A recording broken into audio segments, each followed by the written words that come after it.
الحمد لله رب العالمين والعاقبة للمتقين والصلاة والسلام على أشرف الأنبياء والمرسلين نبينا محمد وعلى آله وصحبه أجمعين وبعد.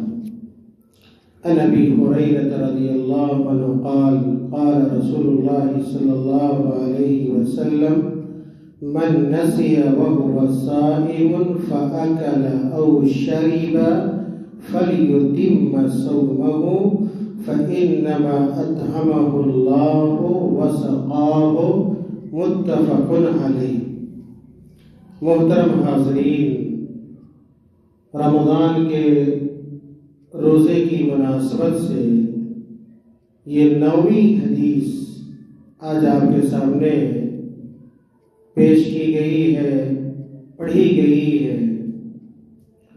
اس حدیث کو روایت کرنے والے جو صحابی ہیں ان کا نام ابو ہریرہ رضی اللہ تعالی عنہ، اور یہ بڑے مشہور صحابی ہیں.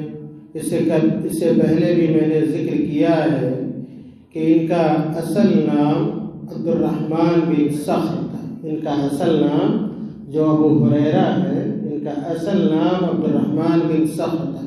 اور بھی نام حدیث کی کتابوں میں ذکر کیے گئے ہیں، لیکن یہ چونکہ بلیوں سے بڑی محبت کرتے تھے، بلی سے بڑی محبت کرتے تھے، اسی لیے ان کی کنیت جو ہے وہ ابو ہریرہ اللہ کے نبی صلی اللہ علیہ وسلم نے رکھی تھی، اور اپنے نام سے زیادہ اپنی کنیت سے یہ مشہور ہوئے. ایک نقطہ میں آپ کو بتلاؤں کہ عرب لوگ یہ اس بات کو پسند کرتے ہیں کہ ان کے نام سے زیادہ ان کی کنیت سے کوئی ان کو بلائے. جیسے کوئی کسی کا بیٹا ہے تو اس کے بیٹے کے نسبت سے اس کو پکارا جائے تو اس کو لوگ پسند کرتے ہیں. یہاں تک کہ جن لوگوں کے پاس بال بچے نہیں تھے اللہ کے نبی صلی اللہ علیہ وسلم کے زمانے میں بھی، تو اپنے رشتہ داروں کے بچوں کی کنیت سے وہ پکارے جاتے تھے اور جانے جاتے تھے. خیر، یہ ابو ہریرہ رضی اللہ تعالیٰ عنہ ہیں جو کہ بہت بڑے محدث، بہت بڑے عالم دین گزرے ہیں. کہتے ہیں کہ اللہ کے رسول صلی اللہ علیہ وسلم نے بیان فرمایا کہ من نسی وهو صائم، جو اس بات کو بھول جائے کہ وہ روزے کی حالت میں. اسی لیے میں نے کہا بہت اہم درس ہے آج کل. کوئی اس بات کو بھول جائے کہ وہ روزے کی حالت میں، روزے سے تھا، سحری اس نے کیا، لیکن وہ بھول گیا کہ ہم نے سحری بھی کیا ہے، ہم روزے سے بھی. اور فَأَكَلَ أَوْ شَرِبَ، اللہ کے نبی صلی اللہ علیہ وسلم کہتے ہیں کہ روزہ کو بھول جائے کہ ہم روزے سے ہیں، اور اس حال میں وہ آدمی کھا بھی لے پی بھی لے. کھانا پینا کا یہاں پہ اس لیے ذکر کیا گیا ہے کہ عام طور پر لوگ بھول چوک سے کھانا پینا ہی کھاتے ہیں، لیکن اور بھی چیزیں اس میں آ جاتی ہیں.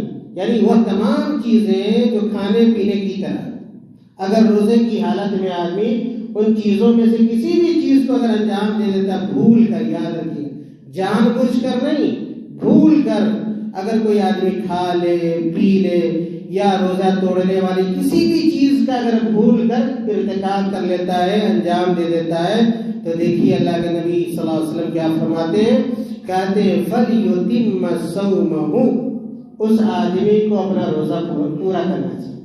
یہ نہیں کہ میں تو بھول کر کھا لیا تو میرا روزہ ٹوٹ گیا، نہیں، ایسی بات نہیں. اگر بھول کر آپ نے کھایا ہے، آپ نے پیا ہے، یا روزہ توڑنے والی کسی چیز کو بھی اگر آپ نے انجام دیا ہے، تو اللہ کے نبی کہتے ہیں فَلْيُتِمَّ صَوْمَهُ، اس آدمی کو اپنا روزہ کمپلیٹ کرنا چاہیے. فَإِنَّمَا أَطْعَمَهُ اللَّهُ وَسَقَاهُ، اس لیے کہ اللہ تعالیٰ نے اس کو کھلایا اور پلایا ہے. اللہ تعالیٰ اس بات پر قادر تھا کہ اگر چاہتا تو اس کو نہ کھلاتا نہ پلاتا، یا ہے کہ بھولنے کی جو کیفیت اس کے اوپر طاری ہوئی وہ کیفیت طاری نہیں ہوتی، لیکن اللہ رب العالمین نے اس کو کھلایا اور پلایا ہے. اور جو کام اللہ تعالیٰ کی طرف سے ہوتا ہے اس پر اللہ تعالیٰ کا مواخذہ نہیں ہوتا ہے، اللہ تعالیٰ اس پر مواخذہ نہیں کرتا ہے. میرے بھائیوں، یہ جو حدیث ہے، اس حدیث کو امام بخاری رحمۃ اللہ علیہ نے صحیح بخاری میں، امام مسلم رحمۃ اللہ علیہ نے اپنی کتاب صحیح مسلم میں ذکر کیا ہے. اس حدیث سے ہم کو پتہ چلتا ہے کہ اگر کوئی آدمی بھول کر کھا لے پی لے تو اس کا روزہ صحیح ہے، اس کے روزے میں کوئی کمی نہیں آتی۔ کوئی صاحب یہ سمجھ سکتے ہیں کہ ہو سکتا ہے کچھ ثواب میں کمی ہو جائے گی، نہیں، ثواب میں بھی ذرہ برابر کمی نہیں ہوگی۔ ولا اثم علیہ، اور ایسا آدمی جو بھول کر روزے کی حالت میں کھا پی لیتا ہے وہ گنہگار بھی نہیں ہوتا ہے۔ کیوں؟ اس لیے اس نے قصدن نہیں کھایا ہے، ارادتاً نہیں کھایا پیا ہے، بلکہ اللہ تعالیٰ نے اس کو کھلایا اور پلایا ہے، اور اللہ تعالیٰ نے اس عمل کی اضافت اپنی طرف کی ہے، اس لیے اس پر کوئی مواخذہ نہیں ہوگا۔ بلکہ ایک دوسری روایت میں آتا ہے کہ اللہ کے نبی صلی اللہ علیہ وسلم نے کہا فَإِنَّمَا هُوَ رِزْقٌ سَاقَهُ اللَّهُ إِلَيْهِ، کہ روزے دار جو بھول کر کھایا ہے وہ اللہ تعالیٰ کا دیا ہوا رزق ہے، روزی ہے جو اللہ تعالیٰ نے اس تک پہنچایا ہے۔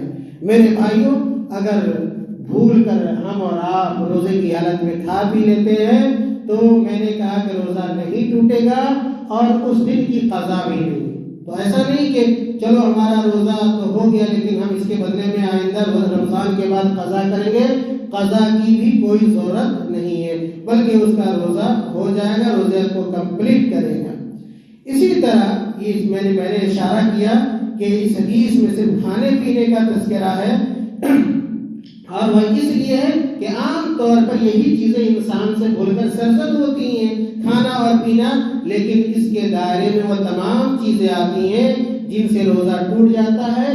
کسی بھی روزہ توڑنے والی چیز کا آدمی اگر بھول کر ارتکاب کر لیتا ہے تو اس کا روزہ نہیں ٹوٹے گا۔ ابو ہریرہ رضی اللہ تعالیٰ عنہ کی ایک دوسری حدیث آتی ہے، اس کو سنیے۔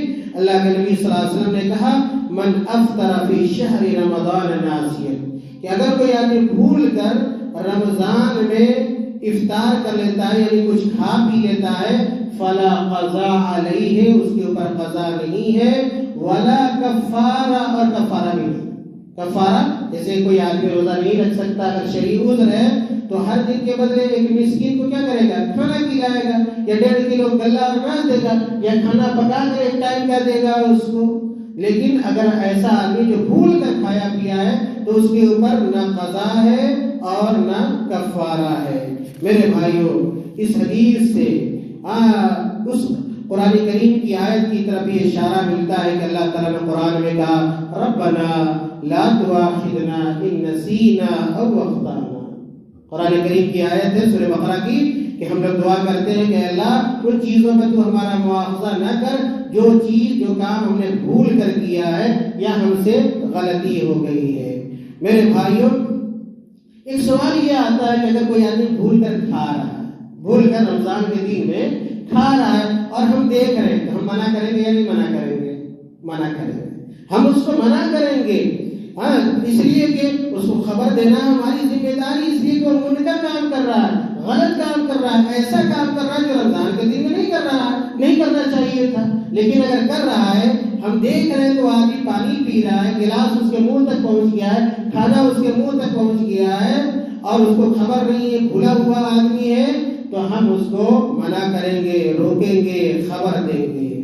اسی طرح اس حدیث سے یہ بھی پتہ چلتا ہے کہ وَمَنْ اغْتَسَلَ وَتَمَضْمَضَ وَاسْتَنْشَقَ فَدَخَلَ الْمَاءَ إِلَى حَلَقِهِ بِلَا قَصْدٍ لَمْ يَفْسُدْ صَوْمُهُ، کہ اگر کوئی آدمی غسل کر رہا ہے، اگر کوئی آدمی غسل کر رہا ہے یا ایک کلی کر رہا ہے، ناک پہ پانی لے رہا ہے وضو وغیرہ کی حالت میں، اور اگر پانی بلا ارادے کی، آدمی کلی کر رہا ہے لیکن بلا ارادے کے پانی کہاں چلا گیا؟ حلق میں اتر گیا، روزہ ٹوٹے گا یا نہیں ٹوٹے گا؟ روزہ نہیں ٹوٹے گا۔ ارادہ نہیں تھا، قصد نہیں تھا۔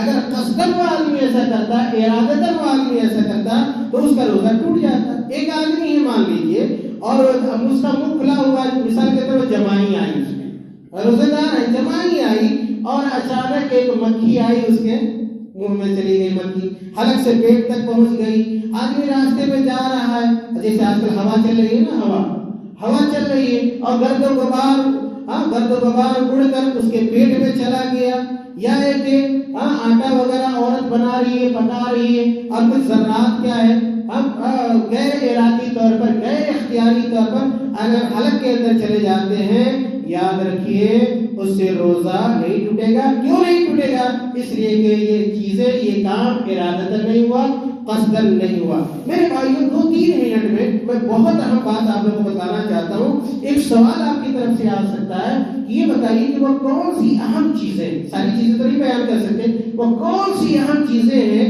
جن سے روزہ ٹوٹ جاتا ہے؟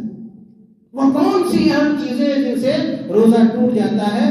تفصیل میں گئے بغیر میں آپ کو بتاؤں کہ اگر کوئی آدمی جان بوجھ کر رمضان کے دن میں کھانا پینا کھائے گا تو اس کا روزہ ٹوٹ جائے گا. ابھی میں نے کہا کہ خیر بھول کر کھا لے کوئی ایسی بات نہیں ہے، لیکن اگر کوئی آدمی جان بوجھ کر رمضان کے دن میں عمدن قصدن کھا پی رہا ہے تو اس کا روزہ ٹوٹ جائے گا. اسی طرح اگر کوئی آدمی جان بوجھ کر کوئی بھی ایسی چیز اپنے پیٹ میں داخل کرے، چاہے وہ منہ کے ذریعے داخل کرے یا ناک کے ذریعے داخل کرے. یاد رکھیے پیٹ میں 2 ہی طرح سے کھانا پہنچتا ہے، یا تو منہ کے ذریعے پہنچتا ہے یا تو ناک کے ذریعے پہنچتا ہے. اگر کوئی آدمی اس طرح کی چیزیں اپنے پیٹ میں داخل کر رہا ہے تو اس کا روزہ ٹوٹ جائے گا. اسی طرح رمضان کی حالت میں اگر کوئی آدمی پچھنا لگوا رہا ہے، پرانے زمانے میں ابھی بھی شاید شہروں میں لگایا جاتا ہے، کوئی پچھنا لگوا جاتا ہے. پرانے زمانے میں اگر کہیں پہ درد ہوتا تھا نا، درد وغیرہ، تو جو حکیم لوگ ہوا کرتے تھے اپنے منہ سے، آج کل تو مشینیں ہو گئی، پرانے زمانے میں عہد رسالت وغیرہ میں جو حکیم ہوتا تھا دانت سے خون چوستا تھا، اسی کو حجامہ کہتے اور اس سے علاج کیا جاتا تھا. تو اگر کوئی آدمی روزے کی حالت میں حجامہ لگواتا ہے یعنی پچھنا لگواتا ہے تو اس کا روزہ ٹوٹ جائے گا. یہ ویسے موضوع مختلف ہی ہے لیکن صحیح بات یہ ہے کہ اس کا روزہ ٹوٹ جائے گا. کیوں؟ اس لیے کہ حجامت کی وجہ سے خون زیادہ نکلتا ہے. جب خون زیادہ نکلتا ہے تو آدمی کے باڈی میں کیا ہو جاتا ہے؟ آدمی کے جسم میں کمزوری پیدا ہو جاتی ہے. اسی طرح روزے کی حالت میں اگر کوئی آدمی خون نکلواتا ہے، مان لیجیے اگر معمولی خون نکلے تو روزہ نہیں ٹوٹے گا. یاد رکھیے یسیر کا یعنی معمولی چیز کے اسلام میں کوئی اس پر گرفت نہیں ہے، لیکن اگر کوئی آدمی روزے کی حالت میں اور وہ خون نکلوا رہا ہے یا کسی کو خون دے رہا ہے، ٹرانسفر کر رہا ہے تو اور زیادہ مقدار میں خون ہے تو اس سے بھی روزہ ٹوٹ جائے گا میرے بھائیوں. اسی طرح رمضان کے دن بہت اہم نقطہ ہے. رمضان کے دن میں اگر کوئی شوہر، کوئی مرد اپنی بیوی سے ہم بستری کر لے اس کا بھی روزہ ٹوٹ جاتا ہے، بلکہ اس کے اوپر قضا بھی ہے اور کفارے مغلظہ کہتے ہیں. کفارے مغلظہ کس کو کہتے ہیں؟ یا تو غلام آزاد کرے گا. ایسا بہت بڑا گناہ ہے. رمضان کے دن میں بیوی سے بستری کرنا یہ بہت بڑا گناہ ہے. اس کو توبہ بھی کرنا ہے، استغفار بھی کرنا ہے اور اس روزے کی قضا بھی کرے گا اور ساتھ ہی ساتھ کیا کرے گا؟ کفارہ ادا کرے گا. کفارہ سے مراد وہ کفارہ نہیں ایک مسکین کو کھانا کھلا دو، نہیں، وہ والا کفارہ نہیں، بلکہ ایک غلام کو آزاد کرے گا یا ایک 60 مسکین کو کھانا کھلائے گا یا 2 مہینے کا لگاتار وہ ایسا آدمی روزہ رکھے گا. اسی طرح اگر کوئی آدمی جان بوجھ کر کہے ہو جائے تو روزہ نہیں ٹوٹے گا. یاد رکھیے بہت سارا سوال آتا ہے رمضان میں، کہے ہو جانے سے روزہ نہیں ٹوٹتا، لیکن کہے کرنے سے حدیث کے مطابق اس سے روزہ ٹوٹ جائے گا. اسی طرح خواتین حضرات ہیں تو حیض اور نفاس کے خون سے بھی، جب حیض آنا شروع ہو جائے، نفاس کا کی ابتدا ہو جائے، خون آنا شروع ہو جائے، اس سے بھی روزہ ٹوٹ جاتا ہے. اسی طرح اگر کوئی آدمی یہ ارادہ کر لے کہ ہم روزہ نہیں رکھیں گے، روزہ نہ رکھنے کا مجرد ارادہ بھی کر لے گا تو اس کا روزہ ٹوٹ جائے گا، بلکہ تردد بھی ہوگا اور آگے بڑھ جائے گی.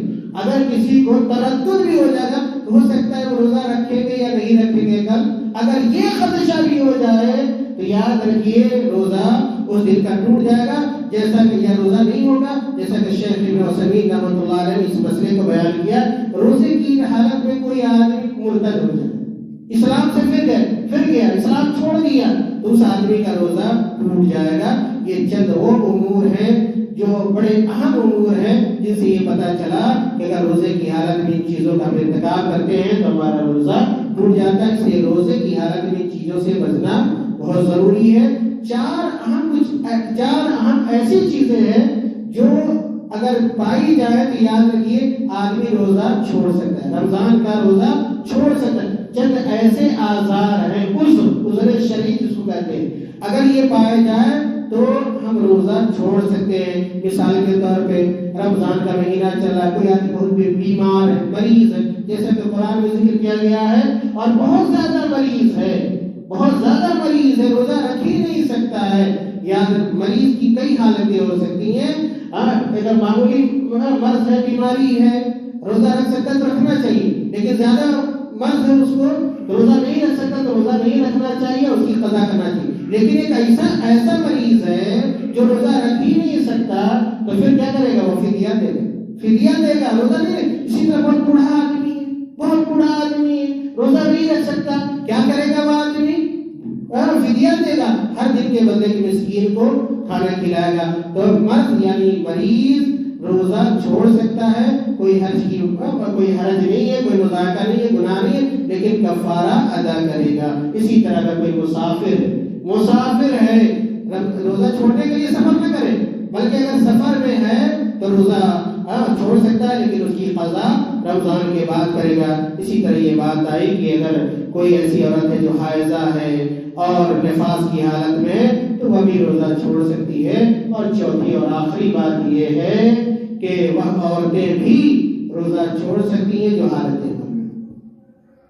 حمل میں ہو، یعنی کہ وہ عورت جو بچے کو دودھ پلا رہی ہو، جس کو عربی میں حاملہ اور مرضیہ کہا جاتا ہے، اگر اس کو اس بات کا ڈر ہے کہ روزہ رکھیں گے تو ہمیں بھی نقصان پہنچ سکتا ہے، ہمارا جو بچہ ہے حاملہ ہے تو اگر پیٹ میں جو بچہ ہے اس کو بھی نقصان پہنچ سکتا ہے، یا دودھ پلانے والی عورت اس کو ڈر ہے اگر دودھ پلائے تو دودھ نہیں ہوگا، تو ایسی تمام عورتیں جو حاملہ اور مرضیہ ہیں وہ روزہ ترک کر سکتی ہیں، لیکن بعد میں ان روزوں کی قضا کریں گی۔ میرے بھائیوں، آپ اندازہ لگا سکتے ہیں کتنی اہم باتیں ہیں، اور ان باتوں سے بہت سارے لوگ بے بہرا ہوتے ہیں یا کہ نہیں جانتے، جس کی وجہ سے شکوک و شبہات میں پڑے ہوتے ہیں اور انہیں پتہ نہیں چلتا کہ ہمیں کیا کرنا چاہیے نہیں کرنا چاہیے۔ یہ علم ہے اور یہ علم ہمیں حاصل کرنا چاہیے تاکہ ہمارا روزہ سنت کے مطابق ہو، صحیح طریقے سے ہم اپنے رمضان کو روزے کو گزار سکے، ادا کر سکے۔ اللہ تعالیٰ ہم تمام لوگوں کو نیک عمل کی توفیق عطا فرمائے۔ اللہ تعالیٰ ہم تمام لوگوں کو اپنے دین کو جاننے، سمجھنے اور اس پر عمل کرنے کی توفیق عطا فرمائے۔ آمین۔ وآخر دعوانا